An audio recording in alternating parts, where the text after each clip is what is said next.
everybody. Thanks for tuning in to another session of Toward a Quality of Life. Tonight, I have a show with 4 guys who are part of a band called the Garage Dogs here in Boston. And for those of you who know them, they happen to be moving to LA at the end of February. But in the meantime, we know each other through both being out on the music circuit here in Boston. And we both share interest in kind of thinking deep and hard, and not being able to merely just have the typical mundane goals be the only part of life that fills our experience.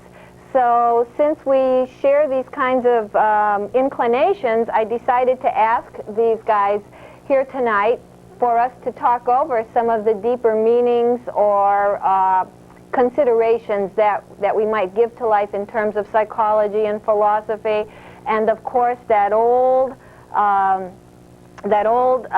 standby conundrum of religion and so on.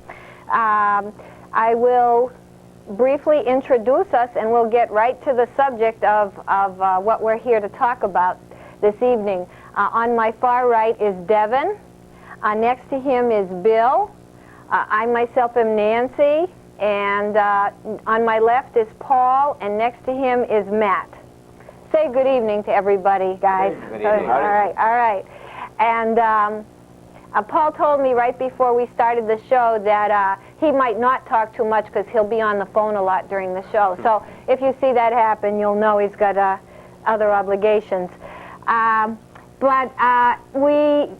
We didn't really have any discussion about what we would be talking to each other about tonight, but right before the cameras went on, I briefly asked everybody what they are thinking about currently in terms of psychology and philosophy, and Matt said to me, would you repeat what you said to me, Matt? Well, I think it's, I really think it's more of, not a waste of time, but I don't think you, what you gain in terms of knowledge of what other people think, which, I mean, as people talk about philosophy and study, you're basically going on what other people have discovered, and by them thinking. And I personally think it's a big waste of time. On, you can solve some problems, but the fact is, I'm going to die someday, just as I was born one day. So, instead of sitting, dead anchored on figuring out one piece of philosophy over one other thing, if somebody else feels differently, then what does that gain or lose? It's the same as religion, as you were talking about earlier. With 500 different kinds of religions, am I some schmuck because I don't go to your church?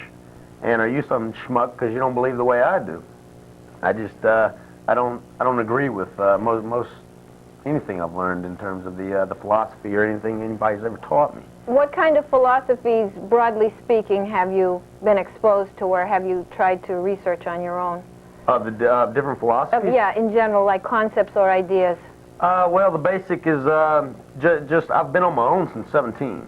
Is when I've moved out. And people consistently tell me which is the right way to go. This is what I've learned. This is what people have told me is the right way to do it.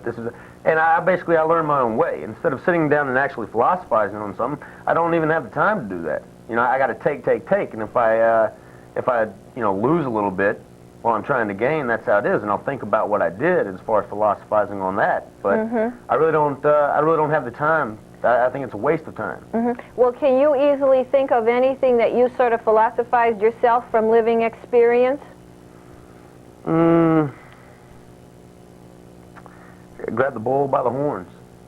Grab the bull by the horns. See what take everything at face value. You know what? I guess that's about it. Does grab the bull by the horns mean seize the day? Yeah, you can put it 1,000 different ways, I guess. Cross the line, seize the day, Yeah, so might it be fair to say that you might be somewhat of an absurdist or a nihilist where nothing really matters, or is that taking it too far, that just day-to-day survival is the ultimate reality? Well, I can't say that. I can't say I'm completely like that, but for the most part I am. I mean, obviously in everyday functions you're gonna do different things in different situations. Some things you need to sit down and think over and get as deep as you possibly can, as long as, however far your brain will allow you to get there. But so you're saying don't necessarily go deep. Don't go deep. Anybody else want to say something to that? Well, I think that's, that kind of touches on a point I would like to make in that I think that our reality is exactly what we make of it, and nothing more. Matt's reality is that, you know, he's going to go out there and kick butt and take names and get what he wants and do what he's got to do. And there are other people out there that create extraordinarily complex realities for themselves with all kinds of twists and turns and lots of different gods and lots of different, you know, points of good and points of evil, and personally it's just what you make of it, you know. It's, I personally see us all, I made this comment before, but I see us, all of us, you know, as just a bunch of rats in mazes. And the only thing that makes us different is that we take ourselves so seriously that we write books about ourselves and we discuss ourselves to such an extent. I'm really fascinated with all of the fact that we're now mapping the human genome, and I think that ultimately science will prove my point, that our dreams, that, you know, that Freud spent so much time trying to teach us how to analyze, and all of these, you know, people who spend years and years and years in psychoanalytic therapy trying to interpret their dreams. Our dreams are nothing more than just a random firing of synapses with some degree of consciousness trying to give them some degree of order. There's nothing to it. It's all chemical. Mm-hmm. But if our reality is that which we make of it, then I personally believe that there is a holiness inherent in life. Still, I do also believe that, you know, society is disturbing and that our country is greedy and violent, and that there's not a whole lot of holiness apparent in the daily lives of people, necessarily, unless you dig. But I do think that there must be some goal. I guess the line that I'll try to focus on is that the concept that those who do not know history are destined to repeat it. And the fact that, you know, as you go through your own life, as you make mistakes, if you don't form some sort of philosophy, if you don't incorporate some kind of knowledge into the package, addiction is a good one, or the country's political problems, you know, that we seem to be caught in ruts periodically. Unless you're learning from your mistakes as you go, you don't gain anything, you don't get any closer to it. There are a lot of things in this world more important than being financially responsible. But if you don't learn that the first time you bounce a check or get into trouble with a credit card, then you stay at that level of credit problems and debt for 20 or 40 years. Whereas once you kind of learn the lessons that it is more important to pay the rent than to buy weed, you know, you start to get that ground level covered and you can move on. You can aspire to do different things with your life. So, I mean, I do think that philosophy does have a root importance to people, whether it's, you know, intellectualizing and debating, you know, Jung versus Freud, or whether it actually is just forming a personal philosophy, you know, that this is the way I choose to behave toward other people, regardless of whether or not it is popular or gets me anywhere. Devin, did you have something to add right now? I just tend to think that philosophy in of itself is just inherent in consciousness. I think with consciousness comes a need to see something greater than yourself. If you can separate yourself from your surroundings, you're going to dig for something deeper. And when you do dig for things, you're going to find things. And everyone has come up with different answers. There are a million different religions in the world. I mean, science points to a million different things. It's all kind of just inherent in the fact that we can see each other and separate ourselves from each other. It's Good point. In other words, the biology and the psychology, if you will, of the organism is such that it's inherent to be thinking of these things. That's part and parcel of being alive. absolutely. We don't know why, when, where, who, or how, but it comes with the territory. And if you're thinking about it, you're going to find something. Mm-hmm. I mean, if you want to find trouble in the world, you'll find plenty of trouble. You want to find good in the world, you'll find plenty of good. Mm-hmm. You want to find God, you'll find miracles. It's almost a flat line. Well, I don't think you can answer certain questions. Uh-huh. And- But do certain questions come to you and... Oh, absolutely. Uh-huh. I mean, Right. the same basic questions that come to everyone. You know, why are we here? Uh-huh. Is it possible... Why are we consciousness? Is it possible to live with questions and have them on your mind. Maybe put them to rest if you feel it's futile to ask them. But is it possible to live with them and acknowledge them, even if they aren't answerable, and yet live with that reality, if you will? Okay. You know, you can't deny that reality. We've been doing it for centuries. But getting back to what you said, I was wondering if what you said, you know, about looking for, determining if there's evil, there being that there is a holiness in life, even if it's not that apparent. Would you then sort of say that there are things in life that are evil, and how do you determine if they are evil? And if there is such a thing as evil, do we fight evil, or should we even struggle against evil, or should we just be living dog eat dog, so to speak? You know, should we just be living day to day? So, in other words, if you say that there's a holiness there, even if we can't see it often, does that mean that there are things that are not right, and should we have to do something about them?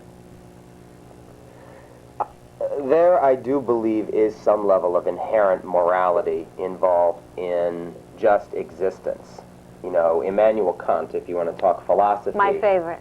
set out to prove that what we're talking about, the inherent holiness of life, a priori knowledge, or what Devin is talking about, that, you know, philosophy is a byproduct of the biology of being human, or even what Matt says, where it is simply a response, or, you know, everybody's kind of said the response to just the grind of living, you know, does obviously create a certain level of conflict.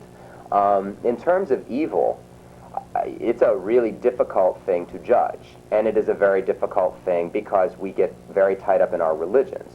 But, you know, Adolf Hitler claimed to have God on his side, as did Winston Churchill and Franklin Delano Roosevelt.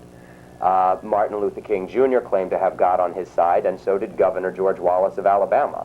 So when you get into this, you know, you can see where people have murdered abortion doctors in the last 10 years in the name of God, and other people think that the act of abortion itself is abhorrent in the eyes of God. So when you try to use God as an arbiter of good and evil, you run into problems, because God is not here in the sense that other problems we're dealing with are.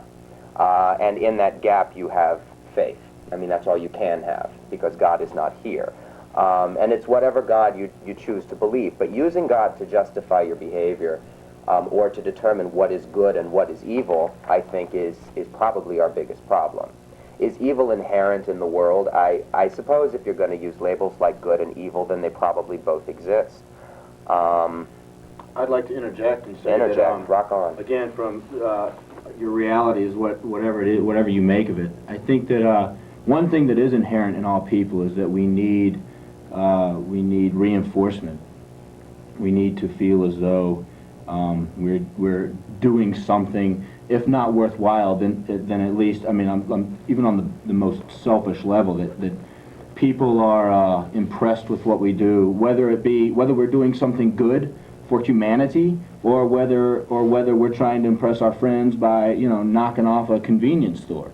That I think that we all need some degree, we need attention and we need affection, whether that be a mother's love or a high five from a friend. And so I think that that good and evil, I think a lot of that is determined by your surroundings as you're growing up. You know, where are you getting your attention? Are you getting your attention by setting fires, or are you getting your attention by babysitting kids or helping out at you know, with volunteer programs? And I just think it goes from there. It's a learned behavior. If I learn early that by beating up little kids, I'm going to be the popular kid in school, then I'm going to continue to do things like that, to continue to get that attention that we crave. If I learn early that supporting people and loving people and helping people and hugging people is what's going to get me the attention that I crave, then I'm going to follow that path. You mean so that if we support and hug people, that's It will be popular. Not at all. May I hug you? I hope everybody you thinks can I'm hug me. great. I hope everybody thinks I'm great. Well, as I So said, Dr. Nancy, we have to learn that early. So the time may be running out for any new lessons. But what I'm saying, if it's only a learned behavior, and you said that you have faith is all you can have, I quote you there, you know, faith, like that there's something, you know, some connection, some relation, some meaning, some truth. But the way, and Paul, I don't know if I can say this, but you might be a dyed-in-the-wool behaviorist, are you? A little bit. Are you? Uh-oh. Uh-oh. Didn't they take you out after the color was done? Dyed-in-the-wool, get it? Yes, no. I got it. But, no, I have a long history of being deeply involved in behaviorism myself, though I never own, and I'm also Freudian. Both. I've studied behaviorism. You must be really weird in the sack. Oh my God! To the ultimate, that's okay. To the ultimate degree, but I never own any of those. You know, they're not religions for me. They're not beliefs really for me. Even though there is a reality to what they're being said, what they're talking about. But behaviorism, for those of you who are interested in those kinds of things, you'll recognize is just very simplistically, very oversimplistically speaking, the idea that those behaviors that get rewarded will increase, and those that have rewards taken away, from which rewards tend to fade or are removed, that those behaviors will not continue to exist, and also thirdly that those behaviors that are punished will be only suppressed for a while, but likely to reappear when the occasion is convenient for it. So it's that whole thing like give a dog a bone after he's done something. Give a dog a bone for no reason at all, and the dog may just behave any old way, but give the dog a bone exactly contingent on something he or she does specific to what you want, and you'll start to train that behavior. But on the other hand, people, don't forget, many a dog, and these dogs not included, many a dog lives in Boston and has owners that never meant to train it, but just loved it passionately and gave it a bone, gave it a cookie, whatever, and have the most simpatico, loving relation for that kind of simpatico response. So what I'm asking you, if you're just pulling out the idea of reinforcing something or a learned behavior, but you're detaching it from that faith or that holiness or that meaning or that just basic existential gestalt experience of living, don't you have something that's kind of doesn't really represent the innermost, if to use a metaphor, or the deepest reality? Certainly, but my point is just that's how we get where we get. I think that you know, there aren't too many self-actualizers at the age of 9, you know, and so I think that while we're young kids growing up and figuring out what behaviors we have that get us the rewards we want, then we find ourselves in a place, either a place of setting fires, beating kids up, or volunteer work. And within that environment, do we then begin to search for something else? But the theory of psychoanalysis, not that I get behind it, is that we can change things about ourselves. So the purest of, and not that you just say, just start rewarding a different behavior, but it's like, even like the goal toward popularity. I mean, I've been reading about all of these really weird folks from the 60s and 70s, but like Julian Beck in the Living Theater, who were doing things that were flying in the face of what was popular at the time, of what was even comfortable at the time. And on a political level, it goes everywhere from, you know, Susan B. Anthony to Malcolm X, and, you know, you'd even have to include, you know, Pat Buchanan at this point, for people who are out there on the cutting edge of something, whether we personally agree with it or not, that is flying in the face with what is currently popular. And so it is, that to me defines the human spirit. That is what makes us different from lab rats, is that somehow through our philosophy, or too much sitting around talking, or a lot of meditation and faith, you know, we do find in ourselves sometimes the strength to go against the grain, to go against that which is accessible, or that which is popular, or that which is even, you know, an idea that people are ready to deal with. Well, I certainly believe that we can that we could possibly move beyond the maze, rise above it, as you would. Give your rat wings. Sure, give the rat Rats. wings. But and again, I certainly wasn't arguing that what we should strive for is or the be all end all of human existence. I'm just saying that in my belief,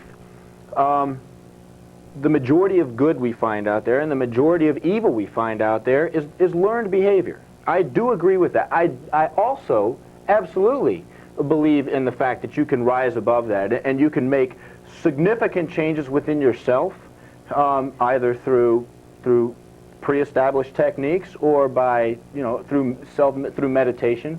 I don't deny that at all. But my point is that for the general populace, that central section of the bell curve that What's a most bell of curve? a bell curve is a geometrical plotting of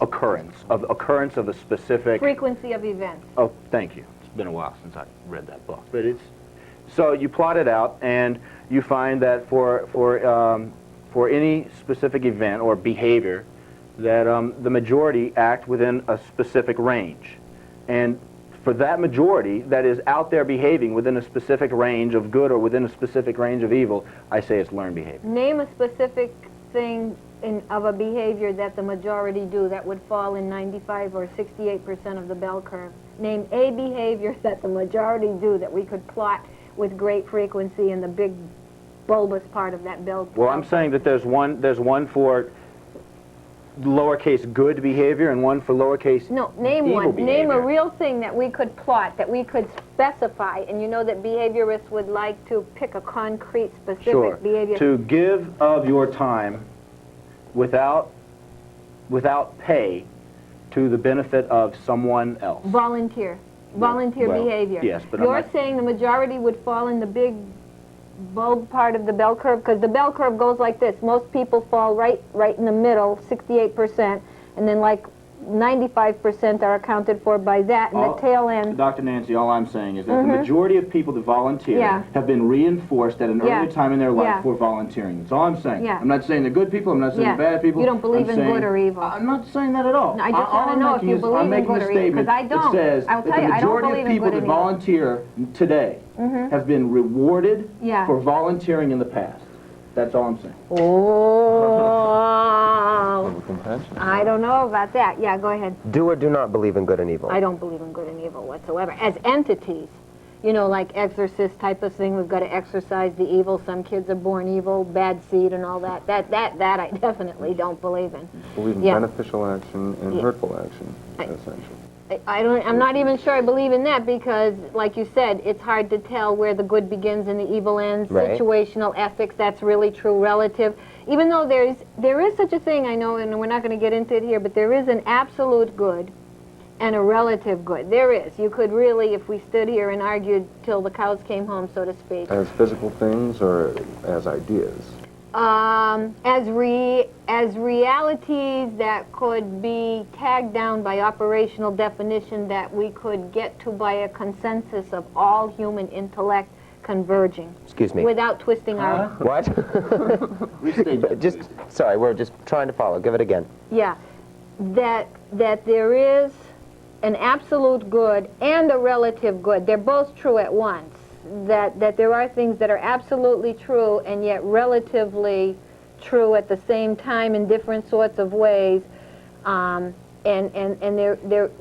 that these things could be proven to be so, and if we had enough time and effort and we all sat down and worked towards them with dedication, we could all arrive at consensus and definition of what we're talking about. But I'm just not. But to say that, like, there's evil inside of people, you know, that, like, I'd have to agree with you, like, the percentage, like, somebody that you might call evil. Well, we all have evil, that's for sure, whatever that thing is, you know, stuff that like, hurts other people. But I think when we call people evil, I think we're looking at the percentage of things they do that cause harm to other people.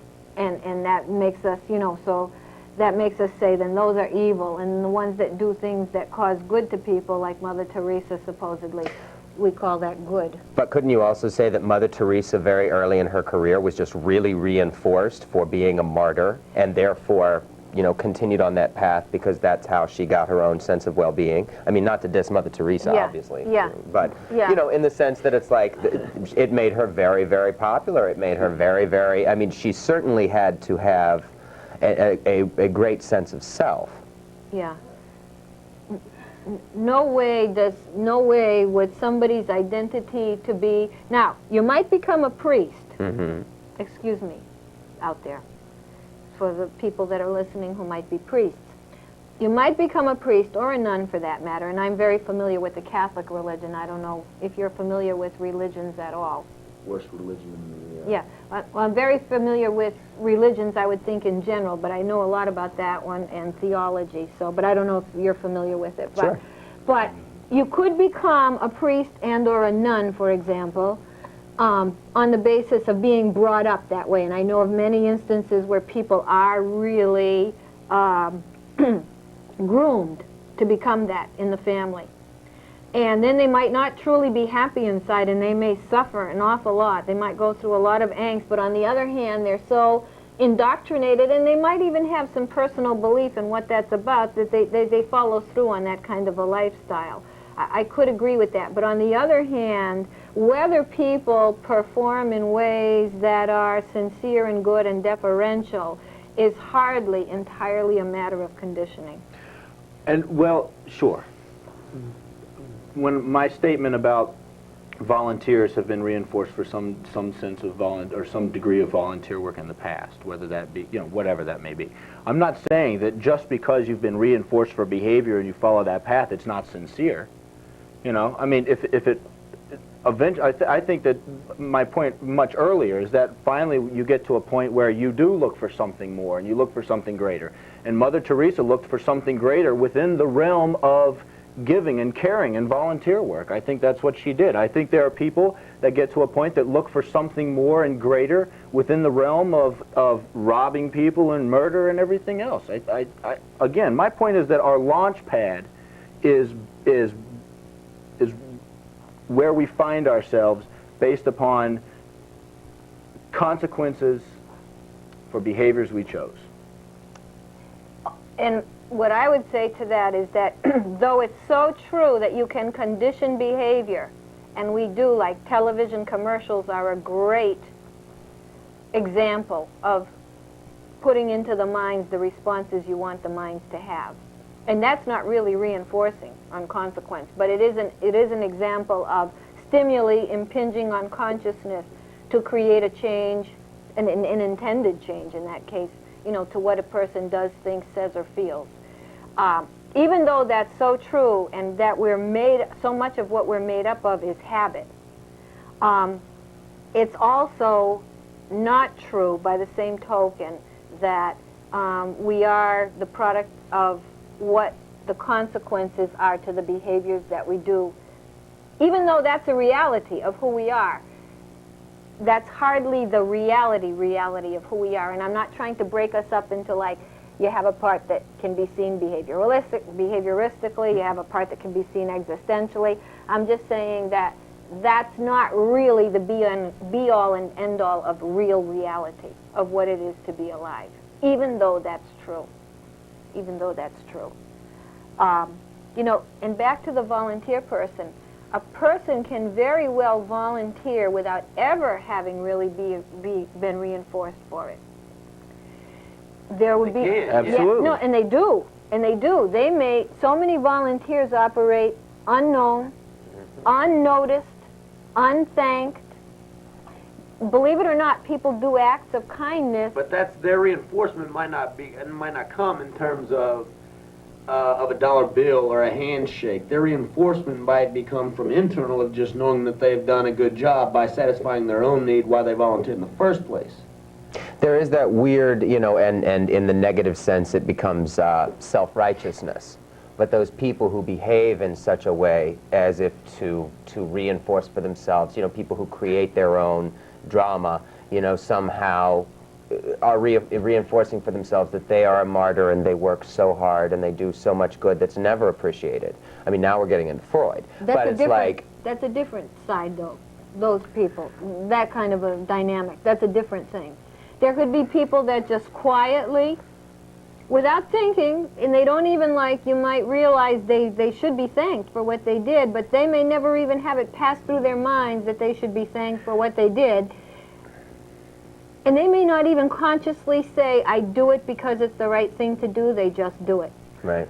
And you know what, Dr. Nancy, I know there are out there that are people like that. I work alongside a lot of people like that, but the fact of the matter is, and of course, I did not say anything about all people, and we can find an example of just about every kind of person you can dream up. But my point is that the majority, within the body of the bell curve, that's all I'm saying. Sure, there are people that have been reinforced for volunteer work that hate volunteer work, that would never do it again. And there are people that volunteer that have never been reinforced for it. But the body of people who behave in a certain way, I personally feel, that have been somehow reinforced for that in the past. And you know what? I just noticed that we can certainly continue this conversation, but I know there were a lot of other topics that you wanted to go on. I know, and we're already very close to the end, believe it or not. And we barely got started. Yeah. Well, that's a good one, then. We barely. Our camera person saying, let Matt speak. Is that what you're saying? Matt, take the floor. Tear it up, man. What would you like me to... Well, have you any response to what we've said? Well, I still stand at the end. I mean, I still hear I was in the same time frame as y'all, and maybe I didn't philosophize and go into it all, but I'm still going to walk out of here with the rest of the guys, and it's just as I walked in here. So whether or not I learned anything or that I brought anything to the table is from the beginning of the dog-eat-dog world. You know, while you're sitting here, I'm going to, you know, I can listen and do all that and take some of your opinion, your opinion, your opinion, your opinion, when in my mindset, I'm still going on how am I going to make my buck tomorrow. Right. And I think that's what falls in the bell curve. If you want to talk about a thought or way of existing that is common to all of us, that falls in the big part of the bell curve, it's that we have to eat, we have to pay the bills, we have to survive, and if we don't survive, who will? It's not just selfishness. I mean, if we go around thinking of everybody else but ourselves, we'll be one more helpless individual, you know, and that goes against the biology of life. The biology of life is to try to survive. It is a selfish thing too, but it's also just a natural thing. Yeah. I never felt the urge, no, I know you guys might say, I never felt the urge to reproduce. Okay. To reproduce? Yeah, to reproduce. Oh, okay. To reproduce. Other urges you got. Yeah, we won't get into the other urges, but I never felt the urge. So I guess, do you guys feel like you'd like to make little munchkins of garage dogs? About every 15 minutes. Yep. You want to make the munchkins, or No, I just want to try. We're the last. you want to? We're the last three of a bloodline. The three of us are brothers. Yeah. And we're the last Huff men to come out. One of us got to squeeze out on air. So one of us has We to. made a pact that we'll each have 5 males. And we'll just put the daughters up for adoption or whatever we have to do. But we're the three of us. Not that we're each gonna have- one-sided. I mean, Yeah, you no, understand. I understand. The biology of a family. I understand. Yeah. So you can't think that life is all that bad if you'd like to reproduce, right? You must I don't think think life's bad at all. Life is okay. Life's a bowl of cherries. Life's a gas. Life's great. Life's short, but Oh, life's a speck of. Life is not even a speck of a we really second. are very, you know, I don't want to say unimportant, but in the eyes of everybody else, I think we are very unimportant. There we go. I agree. Life may get better and life may get worse. You know, life may be a dream and a nirvana, or life may be a pile of crap where everybody gets screwed. But, you know, the fact is that it's not going to ever change unless you wake up and get back in the fight and try to change it. So whether your motives are, I need to eat, or I need to buy pot, or I need to pay the rent, or I need to philosophize, you know, you have to wake up and do something, or else it never ever changes at all. And so obviously you have to believe, in order to procreate, you know, that life must continue, and hopefully we'll end up smarter than we were. Yeah. Well, I have to sort of summarize what we're coming here to our end, but just the idea that we have to change, or we have to change something about life or make it better, is a whole other philosophical debate, and that cannot derive from consequences, because that spring of idea that we're less than we could be could never derive by conditioning principles alone, even if we go around now, as we so often do, and start an agenda that our new thing's going to be to teach everybody that life could be better and we should all try to find a way to make it better, okay? That does not spring basically from reinforcement. That springs from something else altogether. I'll take the liberty to say... If we had another 20 minutes, I'd argue that we need another 5 hours. And I'll also say that the idea that reinforcement of behavior or the consequences of behavior are responsible in great part for what you are, and I agree with that. That is not philosophy. That's not philosophy, though. That even that principle, those are just principles of behavior. They're not. Skinner was not a philosopher, nor were, that is, philosophies. The philosophy behind that is more, which we could have gotten into if we could keep going, is determinism versus free will. Now we start talking philosophy. That would be the logical step to get into, or whatever you want to call it, determinism. Free will. Mm-hmm. Okay, then I'll take another liberty, because since you're whispering free will.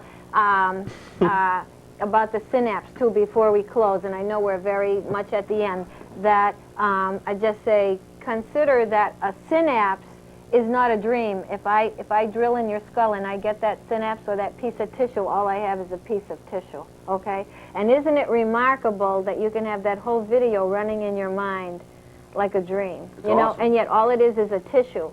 And isn't it remarkable, since you're in the field of mental health, too, that when you take schizophrenics often and calculate their dreams, listen to what they talk about, or listen to the voices they have or things they see, how similar it goes through the species, too, like And on a part of the schizophrenia, and to bring up the facts of life and behavioralism throughout what has been long past the human is the animal, and of millions and millions and millions of years, and they didn't get there by having special programs for deers with 3 legs. For as we go in society, we are now basically, and this is my opinion. I'm not shooting anybody down. I'm not putting anybody on a pedestal. It's your own philosophy. But I do feel that one of the things that is bringing everything down is that everybody is feeling so important, and that life is being held as so important for everybody that has the chance, that you are not pulling out the strongest. It is no more the strong will survive, the weak will die, and we will go on, we will go on. Mm-hmm. It's basically, let's just all throw ourselves in the same melting pot and try to give everybody equal rights, when at a sense of, and not on a level of money or anything else, but just on physical and mental basis. If you're going to continue to have strong generations, then with weak breeding and everything else, it's gonna continue to deteriorate the way of life. Yeah, I understand. That's a whole other topic. We've just run through a ton of topics that we could get into, but this went the evolution. We just went. We could go through so many. This went very, very fast. We really didn't even scratch the surface, so to speak. But We'll do it in an hour. no, we can't. We'll have to bring you over the dog. But We'll we be back tried. next Friday. But we tried. We would, but I only have this slot once. You'll be gone already by the next time we could, but you'll be gone to L.A. Lower Alabama. Or Alabama. So anyway, these are the dogs, and I'm Nancy Mroczek, and I want to thank them for coming. Thank you, Dr. And let's all sing a song as we say goodbye. What could we sing? Is that who's the singer? Anybody? Roll out the barrel. We'll have a barrel of fun. Roll out the barrel. We got the blues on the run. Sa-dee-da-da-da. Ring out the song of good cheer. Now it's time to roll out the barrel, 'cause the gang's all here. Good night, everybody.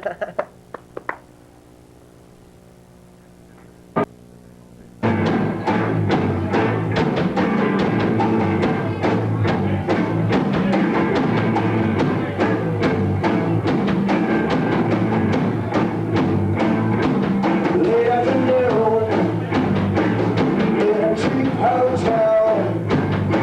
Yeah, we took it a quarrel, and I sent you away. I was looking for you, but you got me.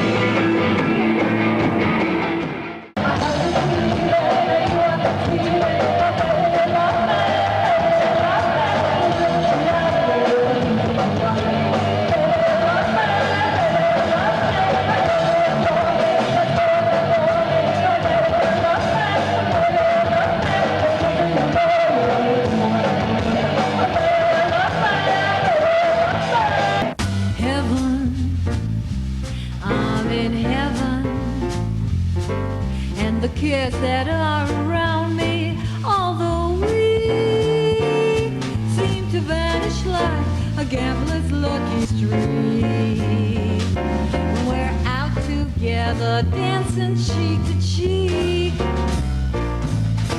Heaven, heaven, the kids that were around me, although we are gone just like a gambler's lucky streak.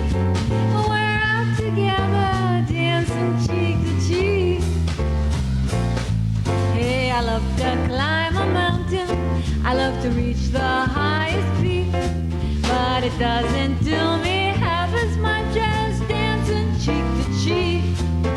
I love to go out fishing by a river or a creek, but it ain't gonna thrill me half as much as a dancing cheek to cheek. I want you to dance with me. I want your arms around me, your charms around me, are gonna carry me through to your heaven, heaven.